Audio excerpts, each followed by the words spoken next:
Vamos a hablar hoy día, señor, señora, en este su espacio vital de las gastritis. Gastritis. ¿Qué cosas son las gastritis? ¿Quiénes, qué elementos causan las gastritis? ¿Cómo es que se presentan? ¿Y qué relación tienen las gastritis con el cáncer?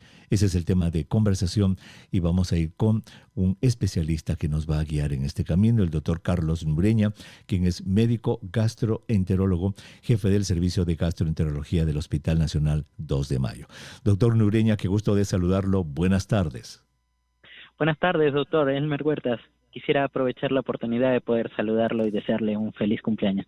Muy agradecido. Gracias, doctor. Y yo le agradezco a usted muchísimo que esté con los oyentes de RPP Noticias. Ustedes son sumamente ocupados, los médicos, los especialistas, y el tiempo que usted le dedica a ellos lo aprecian mucho. Gracias por eso. Doctor, empecemos brevemente en los próximos 2 minutitos antes de ir a la pausa. Descríbanos cuál es la función normal del estómago, o sea, en condiciones normales, cuando no hay enfermedad, ¿cómo es que funciona el estómago? Uno pasa la comida, baja por el estómago, por el esófago, perdón, y llega al estómago. ¿Qué pasa en el estómago apenas llega la comida? Bueno, el estómago nos sirve para almacenar el alimento y digerirlo. ¿Qué quiere decir? Convertirlo, si se puede decir ya, en una sustancia líquida. Para eso va a usar ácidos gástricos, movimientos, los cuales nos van a ayudar en este proceso. Muy bien, entonces yo como, todo llega al estómago y el estómago bota el ácido clorhídrico famoso, los jugos gástricos, las gastrinas, todo eso, y lo que comemos se convierte como una especie de sopa. La gran pregunta, doctor, es la siguiente. Ese ácido clorhídrico que está dentro del estómago es sumamente fuerte. Y la pregunta es, ¿y por qué ese ácido clorhídrico, doctor, no se come al propio estómago? Interesante esto. Hay que saber que el ácido no está directamente en contacto con la mucosa, con la superficie del estómago. Hay una capa que recubre a esta superficie del estómago que está constituida principalmente por moco y por bicarbonato, y es la que nos protege de este ácido. Qué interesante. O sea que llega la comida al estómago, el estómago produce ácido para empezar a digerir lo que hemos comido, pero a la vez el estómago produce una capa gruesa de moco con bicarbonato y el estómago feliz. El ácido no le hace nada. Doctor, vamos a tomar una pausa y cuando regresemos ya vamos a ir entonces a definir qué cosas son las gastritis. Si usted recién prende la radio, estamos conversando hoy día sobre las gastritis y vamos a ver qué relación tienen las gastritis con el cáncer del estómago, que es uno de los cánceres más letales en nuestro país. Estamos con el doctor Carlos Nureña, él es médico gastroenterólogo y ya en el primer bloque nos dijo algo sumamente interesante, señora. Cuando usted come cualquier cosa, su frijolito, su payar, come su lomo saltado, su pancito, cualquier cosa que usted come, todo llega al estómago. Y el estómago lo que empieza a hacer es batir lo que usted ha comido con ácido clorhídrico que produce el estómago y con los jugos gástricos que son poderosos. Pero nos ha dicho el doctor que el estómago tiene su mecanismo de defensa. ¿En qué sentido? En que apenas llega la comida y sale el ácido, para no dañarse a sí mismo, entonces el estómago produce una capa de moco gruesísima y también produce bicarbonato de sodio. Entonces con eso el estómago feliz, trabaja tranquilo, mezcla todo y el ácido tan fuerte que produce ni le hace daño al estómago. Doctor Nureña, entonces eso es lo natural y lo normal. ¿Cómo podemos definir una gastritis? ¿Qué cosa es la gastritis? Bueno, la gastritis en términos sencillos es la inflamación del estómago. La pregunta aquí es ¿y por qué se inflama el estómago si está recubierto por esta capa de moco y bicarbonato? Pues es que hay algunos agentes o factores que alteran el grosor de esta capa, la vuelve más débil y el ácido entra en contacto directo con el estómago y produce esta irritación.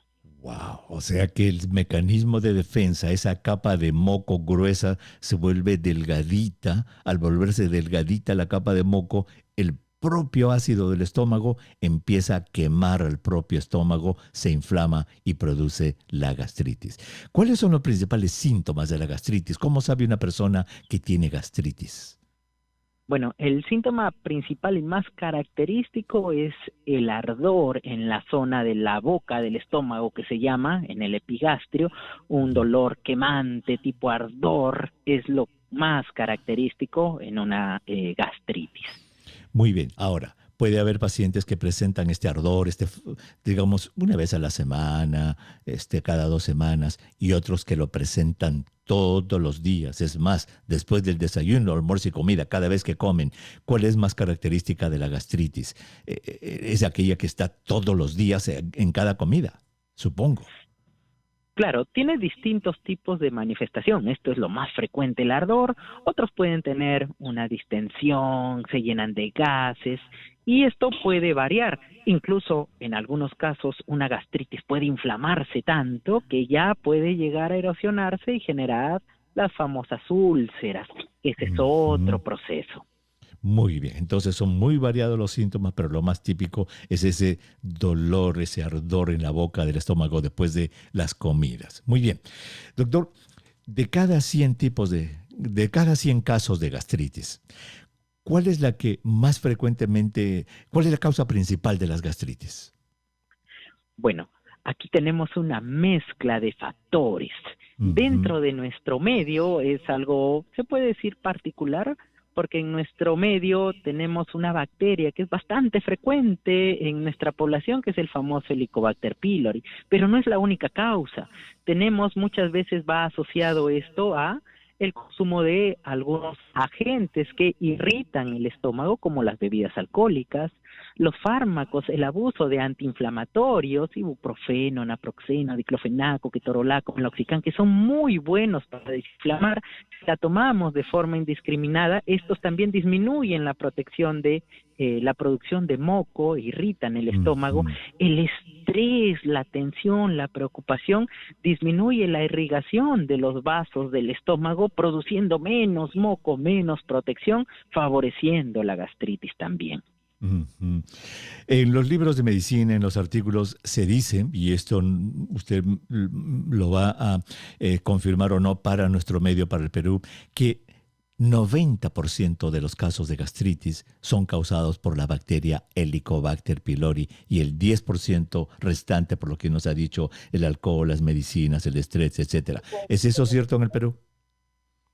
Claro, como le repito, en nuestro medio es mucho más frecuente incluso que en la literatura internacional o mundial la presencia Wow. de Helicobacter, pero como le repito, no suele venir sola, suele venir asociado también a otro factor. Se dice aquí en Perú, los últimos estudios, que 6 hasta incluso 8 de cada 10 personas tienen la bacteria Helicobacter pylori, pero solo por el hecho de tener la bacteria tampoco es que vamos a generar una gastritis. Tiene que haber ahí un desbalance. Muy bien. Eso hay que tenerlo un poquito A ver, claro también. sí, usted ha puesto un punto muy importante que quiero que nuestros oyentes escuchen bien. Entonces, el Helicobacter pylori, la bacteria, puede estar viviendo en el estómago de una persona, usted nos ha dicho, y eso es muy frecuente que sucede, incluso en el estómago de los niños vive, pero no causa síntomas. Entonces, lo que usted nos ha dicho que estas personas que tienen la bacteria en el estómago, pero que no tienen síntomas de gastritis, no merecen tratamiento, ¿nos ha dicho eso? Acá también hay que ser muy puntuales. Eh, la bacteria puede generar dos problemas.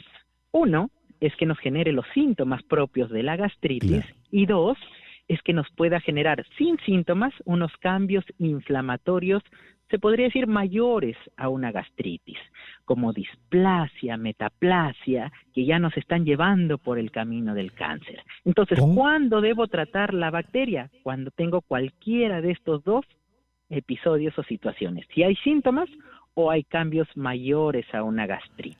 Muy bien. Los síntomas obviamente los vamos a preguntar al paciente y el paciente nos lo va a decir, pero para demostrar los cambios hay que hacer biopsias del estómago y eso solamente se hace a través de una endoscopía entonces. Así es, como usted lo mencionó al inicio, el cáncer gástrico es uno de los más frecuentes en nuestro medio Muy bien. y lamentablemente pues la bacteria Helicobacter pylori es un factor necesario, no suficiente, pero sí necesario para generar este cáncer. Por lo Muy bien. tanto, aquí viene el despistaje, pues, ¿no?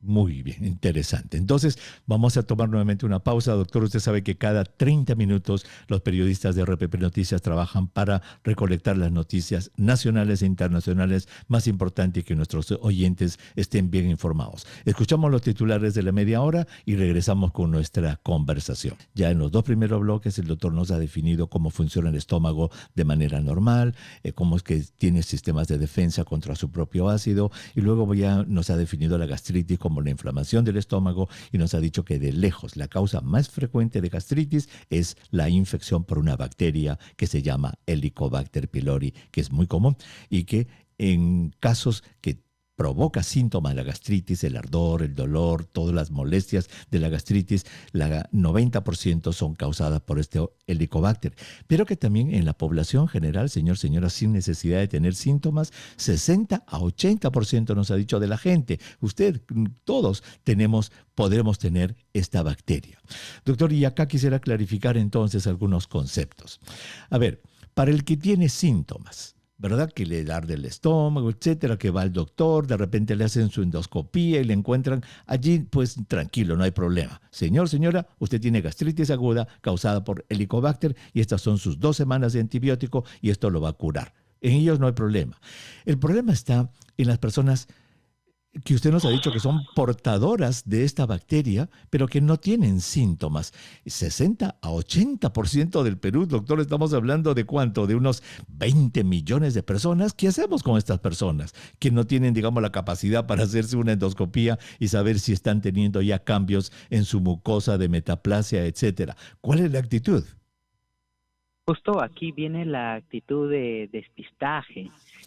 Ya las guías recomiendan pues hacer estudios endoscópicos dependiendo de los centros, algunos a partir de los 35 años, 38 años o 40 años, una endoscopía de despistaje. ¿Qué es esto? Buscar si es que tenemos cambios inflamatorios mayores que nos digan que nos estamos yendo en el camino hacia formar un cáncer gástrico.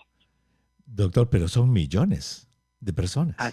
Así es, tenemos muchos estudios, justo por esto, este es un tema que está en mucho auge, se podría decir. Hay unos marcadores inflamatorios, prostaglandinas, hay también unos exámenes que se llaman de Tevenon, que me detectan si es que hay pérdidas microscópicas de sangre que me puedan decir que ya hay otro tipo de cambios en el estómago. Pero lo recomendable dentro de lo que podamos hacer es una endoscopía, siempre y cuando obviamente tengamos factores de riesgo, antecedentes familiares, directos de cáncer gástrico o también síntomas, se recomienda hacer este despistaje. Claro, síntomas, por eso le decía, síntomas no hay problema. Ahora, antecedentes familiares, el cáncer de estómago no es de los hereditarios, ¿cierto? No, no es específico, pero sí el componente genético es importante. De primera línea hablamos, o sea, padres o abuelos, ¿no? Es más raro que si un primo o un tío tenía, yo pueda tener más probabilidades de tenerlo, no va tanto así. Muy bien. Entonces, una persona que no tiene síntomas y que debería hacer por lo menos unas pruebas para ver si tiene el Helicobacter. Eso se hace a través del aliento, eso se hace a través de un examen de heces, ¿verdad? O incluso hay exámenes de sangre que miden los anticuerpos para el Helicobacter, ¿verdad? Así es. Dentro del diagnóstico de Helicobacter pylori, pues tenemos las pruebas invasivas, pruebas no invasivas, las que usted ha mencionado. Sí, cada una tiene su utilidad. Las que no son tanta sensibilidad, especificidad, justo son las de sangre, pero sí tienen más sensibilidad, se puede decir el test de aliento, se sopla en un dispositivo, o los antígenos en las heces, que en nuestro medio no está tan divulgado, ¿no? Esto más lo usan en otros países. Ya. Ahora, a una persona que no tiene síntomas, doctor, y que se hace estos exámenes y que se le encuentra que tiene el Helicobacter pylori, es portador, no es enfermo, sino portador. ¿Usted le recomienda tratamiento o solamente observación? Aquí tenemos dos corrientes en la medicina. Como usted sabe, la medicina a veces no siempre todo está bien claro. Hay poblaciones en las cuales su incidencia de Helicobacter pylori es muy baja. Estamos hablando de menos del 20%, 15%. ¿Ellos qué dicen? Encuentras el Helicobacter pylori, tienes que erradicarlo sí o sí. En nuestro medio esto es muy difícil porque estamos hablando al 60-80% de la población tendríamos que darle tratamiento erradicador. Entonces nosotros solemos utilizar la siguiente postura, que es solo tratar cuando hay síntomas o cuando hay cambios que nos indican que hay ya un camino hacia el cáncer gástrico, displasia, metaplasia. Muy bien, qué interesante. Doctor, vamos a invitar a nuestros oyentes. Señor, señora, si usted quiere conversar sobre gastritis, sobre el Helicobacter pylori, los teléfonos están listos. Por favor, solamente recuerde que el doctor no puede hacer recetas, el doctor no puede examinarlo, o sea que tampoco le puede hacer diagnósticos. Pero si usted tiene preguntas sobre este tema, sobre las gastritis, por favor, el doctor está listo para poder contestarlas. El doctor Carlos Nureña, los teléfonos son 212-4100, 212-7165 en Lima Metropolitana, 0813-1400, número gratuito a nivel nacional, y el WhatsApp 942-591-532. Recuerde, la radio no es un vehículo de diagnóstico, así es que por favor tenga eso en cuenta al momento de hacer su pregunta. Y cuando regresemos, doctor, también le tengo una pregunta pendiente, que es, ¿estos tratamientos de antibióticos que se dan para el Helicobacter pylori curan siempre las gastritis causadas por esta bacteria, o hay un porcentaje que falla, y qué es lo que se hace en esos casos? Regresamos. Y hemos abierto las líneas para que ustedes nos llamen, nuestros oyentes. Muy breves, por favor, número 1 y número 2. Recuerden que el doctor no puede hacer el diagnóstico ni dar recetas a través de la radio. Vamos a ir con David, que está en San Miguel. David, el doctor Nureña lo escucha. Buenas tardes. Ya, doctorcito. Quisiera hacer 2 preguntas al doctor, por favor. A ver, una sola, porque tengo 5 personas esperando. Por favor, una sola. ¿El agua caliente es saludable tomarla después de cada comida? Para la Muy herencia, bien, excelente pregunta. Muy bien. Doctor, tomar un tecito caliente, una manzanilla, agüita caliente después de las comidas, ¿le hace algo al estómago? No hace un efecto específico, o sea, no genera daño. Si tomamos agua tibia, agua caliente, no hay mayor problema.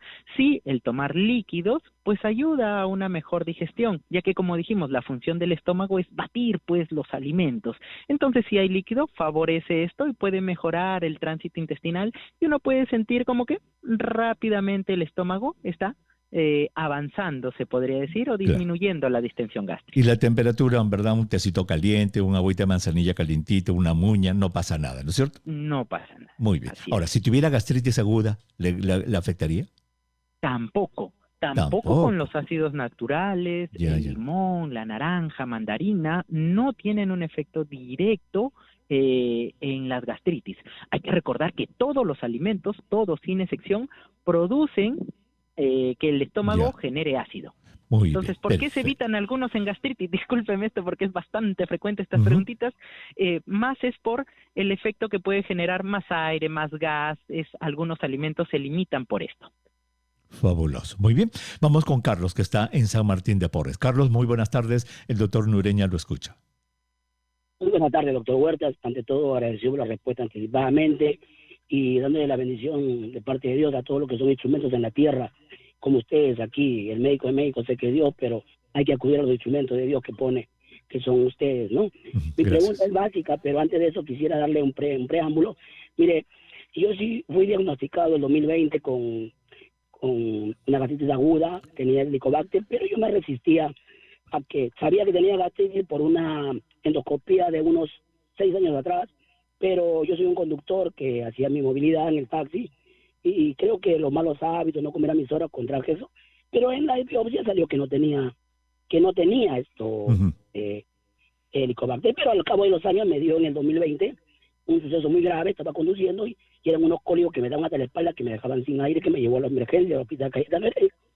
Al ir de emergencia no me dieron el diagnóstico, pero acudí a una médico, que la médico me dijo que por favor me vaya a hacer ver y que posiblemente una gastritis. Fui, me saqué un examen de sangre, porque me dijeron que era lo más moderno, y en el examen de sangre arrojó, pues, que tenía el Helicobacter. Tenía Yo Helicobacter, caí, muy bien. había caído A ver, segunda vez. mi querido Carlito, discúlpeme que lo interrumpa. Tengo 3 llamadas después de usted, así es que bien rápido, ¿cuál es su pregunta?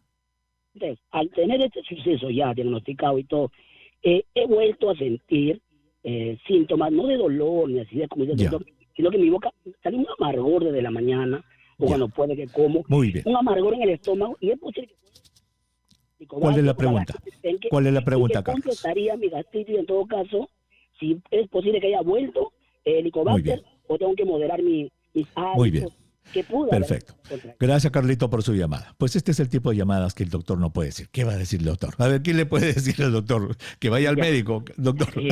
Sí, mencionar aquí primero que muchas veces, como ya dijimos, el Helicobacter pylori es bastante frecuente en nuestro medio. Entonces, ante cualquier molestia abdominal, por ahí se encuentra el Helicobacter pylori y le achacamos que es el causante, que es una gastritis. Tal vez no lo es, habría que hacer una mejor evaluación. Respecto Claro. a la boca amarga, es más asociado está a que nos faltan líquidos. Nos está faltando tomar agua. Y puede ser cualquier otra cosa también. Así que Así que vaya a ver a su médico. Ahora, la pregunta quizás, doctor, ¿puede repetir más de una vez el Helicobacter pylori? Sí, Muy bien. no es muy alta la reinfección, pero sí, una vez yo tratado de Helicobacter pylori, estamos hablando entre 15 a 20% de casos en los que vuelvo a contagiarme. Perfecto. Vamos con Juana, que está en San Miguel. Juanita, bienvenida al programa. El doctor Nureña la escucha bien rapidito. Doctor, muy buenas tardes. Placer saludarlo. Soy una persona de 84 años y tengo gastritis.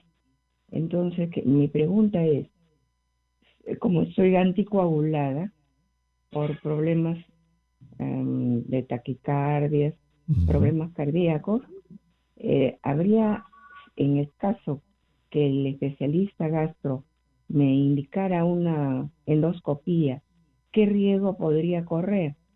Muy bien, perfecto. Doctor Nureña, rápidamente, en una persona anticoagulada, ¿qué precauciones se toma antes de hacer una endoscopía?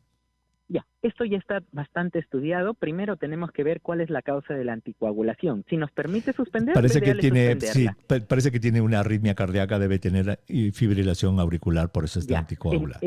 en este caso, lo que vamos a hacer, si es un procedimiento endoscópico, podemos pasar a una enoxaparina, que es un medicamento 24 horas antes, y podemos hacer el procedimiento. Ya si queremos realizar un procedimiento terapéutico, de ser el caso, ya tomamos unas medidas más específicas. Pero si es alta la sospecha para hacer una endoscopía, ¿se puede realizar? Claro que sí.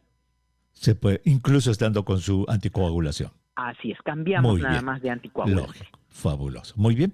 La última llamada. Carlos está en Los Olivos. Carlos, bienvenido al programa. El doctor Nureña lo escucha. ¿Cómo está, doctor? Muy feliz cumpleaños, doctor Huerta. Gracias, don Carlos. Doctor, la consulta es esta. Me encontraron gran cantidad de gases. El doctor me indicó tome cápsulas de simeticona, 160 miligramos, después del almuerzo y cena. No las encuentro. La pregunta es, ¿puedo consumir 2 cápsulas masticables de 80 miligramos después de cena y almuerzo, como el doctor indicó? ¿Causan el mismo efecto? O sea, 2 de 80 en vez de una de 160, dice, ¿no? Claro, pero las otras eran para tomarlas y estas son masticables. Muy Esa bien. es mi pregunta. Fabuloso. Gracias, don Carlos. Doctor Nureña, ¿qué Gracias. le puede decir a nuestro oyente Carlos? Claro, no hay ninguna diferencia. Lo más importante aquí sería saber por qué estamos teniendo tanta producción de gas. Habrá estreñimiento, habrá una gastritis asociada, habrá un síndrome de intestino irritable para atacar no solo el síntoma, Claro. sino la causa. Claro, eso ya depende de su médico, su doctor lo evalúa y le ha recetado. Eso debe saber cosas que no sabemos ni usted ni yo. Doctor Nureña, muchísimas gracias de verdad por haber estado con nosotros, por su claridad y por haber estado con todos nuestros oyentes. Muy agradecido. Muchas gracias por la invitación. Muchas gracias. El doctor Carlos Nureña, él es médico gastroenterólogo